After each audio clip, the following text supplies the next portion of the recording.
હવે વાત કરું કે આપણે બધા એવું કહીએ છીએ કે સમાજ, અમારો સમાજ, અમારા સમાજમાં આવા રિવાજ, પણ સમાજ એટલે શું? સમાજની પરિભાષા શું છે? એવા લોકોનો સમૂહ કે જે એક જેવા કપડાં પહેરે છે, એક જેવી રહેણી કહેણી ફોલો કરે છે, એક જેવું ખાય છે, એક જેવું પીવે છે? નહીં. સમાજ એટલે કે એવા લોકોનો સમૂહ કે જે પરસ્પર એકબીજાનું હિત વિચારે છે અને સાથે આખા જગતનું હિત વિચારે છે ને, આ છે સમાજ.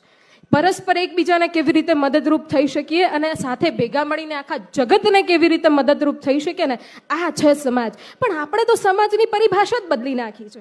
આપણા સમાજમાં કેવી પરિભાષા છે? હું એક ઉદાહરણ આપીને તમને સમજાવું કે એક ટેબલ પર એક ભાઈ કાચના બીકરની અંદર કરચલા ભરે છે અને પછી એ કરચલા ટેબલ પર મૂકીને પછી કે હવે હું મારું કામ કરું. એટલે આજુબાજુવાળા કે ઓ ભાઈ ઢાંકણ તો બંધ કરો, કરચલા બહાર આવી જશે. તો પેલા ભાઈ એવું કહે છે કે જરૂર નહીં પડે, એક કરચલું ઉપર ચડશે ને તો બીજો પગ ખેંચી અને એને નીચે પાડી દેવાનો છે.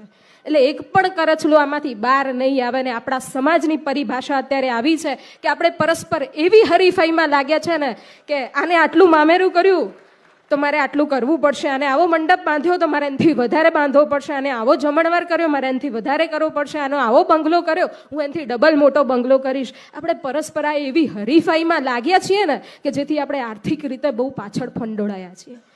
આપણા સમાજની એકતા તૂટી રહી છે અને આપણા સમાજની એકતા માટે આપણો આ સમૂહ લગ્ન ખૂબ જ અગત્યનો ભાગ ભજવે છે, એક મહત્વનો પાયો છે આ સમૂહ લગ્ન. એટલે આપણા સમાજની એકતા માટે થઈને મારી તમને વિનંતી છે કે તમે સમૂહ લગ્નમાં જોડાઓ. બાકી 1 લીટર દૂધને ફાળવા માટે 1 ટીપું લીંબુનું કાફી છે.